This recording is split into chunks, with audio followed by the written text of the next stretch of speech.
Dale Earnhardt Jr. brings his classic number 8 back to NASCAR, and RCR makes more personnel moves.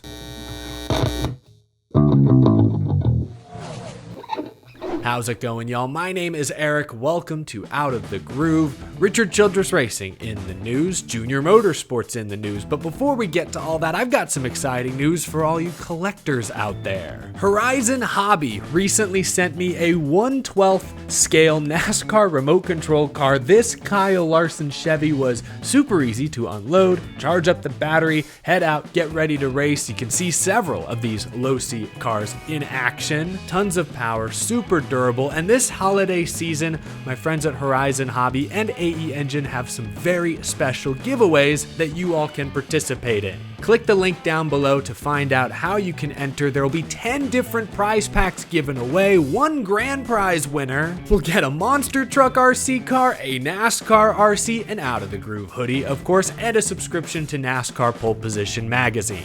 2 other silver medalists will also win NASCAR remote control cars. Lots of great stuff. Again, thanks to Horizon Hobby, AE Engine. Click the link down below to enter. Winners will be announced very soon, so hope you're able to participate. Some of the most iconic logos in the world can be found in professional sports. The New York Yankees NY, the Dallas Cowboys star. NASCAR doesn't have iconic team logos. Instead, NASCAR has iconic numbers, number fonts, styles, designs. When I think of the most iconic NASCAR number logos, I think of the Richard Petty 43 and the Dale Earnhardt 3. I believe those two are in a league of their own, but there's one more number knocking on that door. This actually might make for an interesting larger video later this offseason, putting the most iconic NASCAR numbers on a tier list. The number, though, that I'm talking about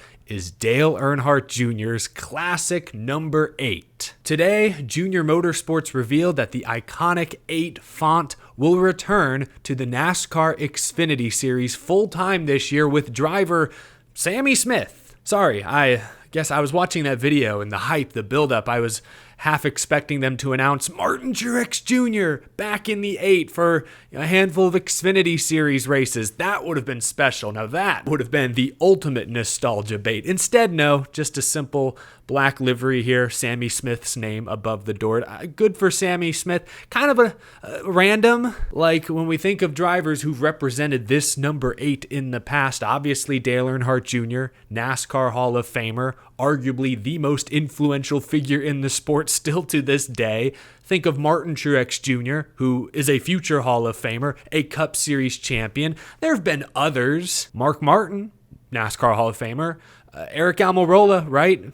Probably not a Hall of Famer, but had a good long career. I'm not sure Sammy Smith has earned a spot in that exclusive club just yet, but hey, okay, good for Sammy Smith. I will say the number 8 will likely look good on those red Pilot Flying J schemes in 2025. Anyway, Sammy Smith aside, this is very exciting. Dale Earnhardt Jr.'s got the number 8 trademark back already. He's put it on his late model. Much fanfare around the return of the Budweiser number 8. Now the 8, this version of the 8 returns to NASCAR. That's very exciting, especially for longtime Junior Nation fans, Earnhardt fans, you name it. I like this idea for a video though, the most iconic number logos in NASCAR history. I'll have to sit on this. Where would the 8 rank? Where would you put the 8? Is it in the same category as the 3 or the 43? I mean, I will say it's very recognizable. Is it closer to like, the Hendrick Jeff Gordon 24? That's also very iconic, but I feel like more people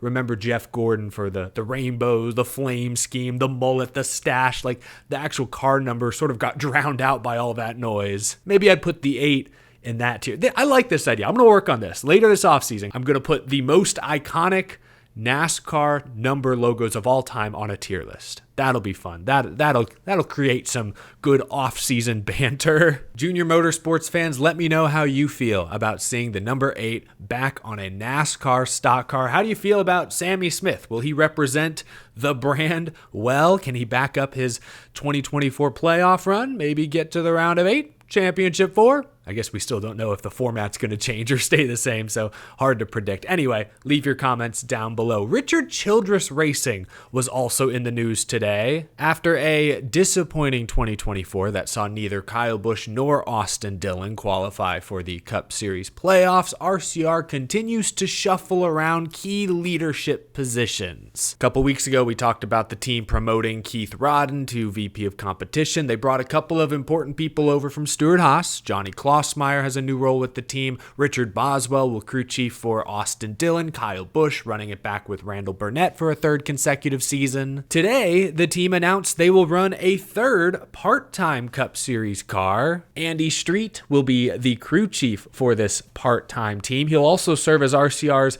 Xfinity Series engineering manager. And speaking of the Xfinity Series, Chad Haney will be Austin Hill's crew chief in the Xfinity Series, and Danny Stockman will remain with Jesse Love. That is the latest out of Welcome, North Carolina. Danny Stockman had good success, I feel, with Jesse Love in his rookie season, won Xfinity Rookie of the Year honors. Good to keep that pairing together. Chad Haney should do well with Austin Hill. Hill now one of the veterans of the Xfinity Series. And speaking of Austin Hill, I imagine that third part-time Cup car has his name written all over it. Now, the team does say that multiple drivers will spend time in this third Cup Series car. I imagine Austin Hill will get a few starts. I like it. Get creative. A couple years ago, they had Supercars driver Brody Kostecki in a third car part-time. This is fun. Good for the fans. We get to speculate who might get that seat and for which races. I like it. All good.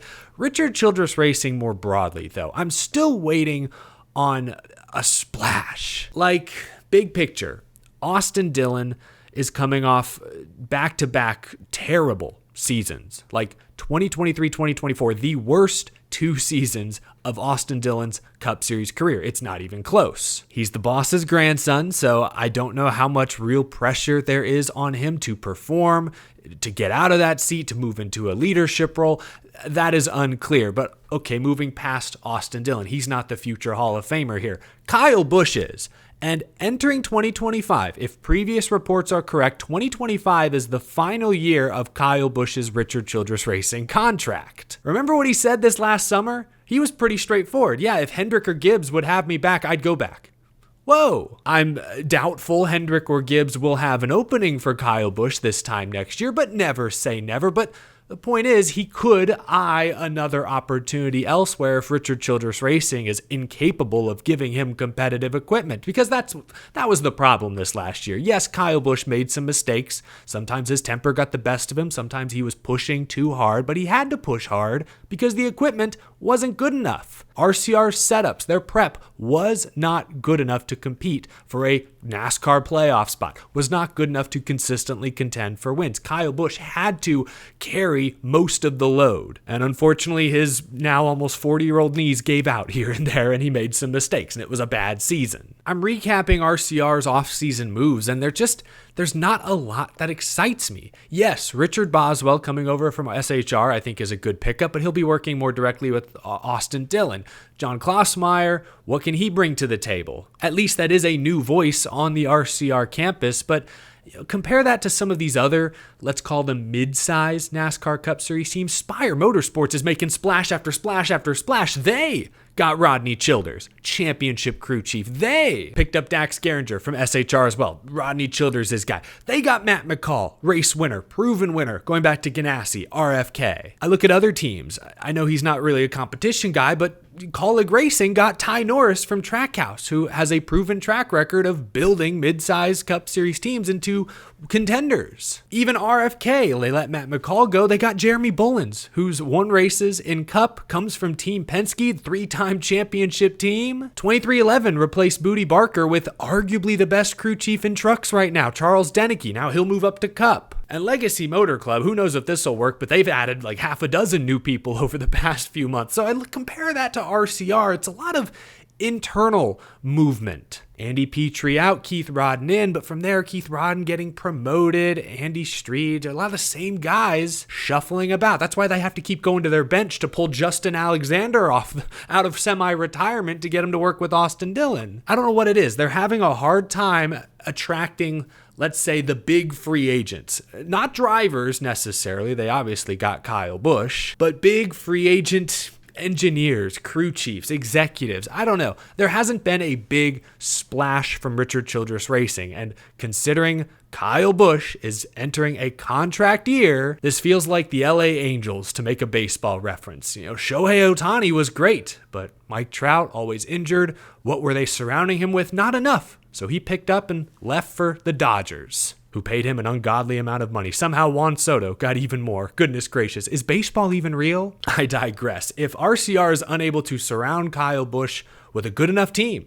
a team capable of contending for wins, Kyle Busch is going to test free agency. Will another competitive team take a look? Will the numbers, the dollars and cents line up? Will sponsorship make sense? There are a lot of variables. Kyle Busch may not have many better options. But if RCR struggles out the gate in 2025, much like they struggled in 2024, the second half of 2023, Kyle Busch is going to explore other opportunities. You can bet on that. I think he's still got a couple good years left. I love that Kyle Busch is still trying new things, like he's going to run the Chili Bowl next month. That's cool. Kyle Busch still absolutely brings tremendous value to any NASCAR Cup Series team. Will the timing be right next year for folks to make a change? We'll have to wait and find out. Just my thoughts on Richard Childress Racing. Their Xfinity lineup is going to be good next year. Austin Hill, Jesse Love will both be championship contenders. It's the Cup Series I'm more worried about, and rather than surrounding Kyle Busch with new big hirings, they're adding a third part-time team. Who's that really going to benefit? I'm not so sure. Anyway, that's all I've got. Leave a like if you enjoyed this video. Subscribe for more NASCAR discussion all year long. Big thank you to my very generous Patreon supporters as well. Again, click the link down in the description below. Huge holiday giveaway courtesy of the folks at Horizon Hobby, AE Engine. Encourage you to check that out. Best of luck. Thank you for watching. I'll talk to y'all again soon.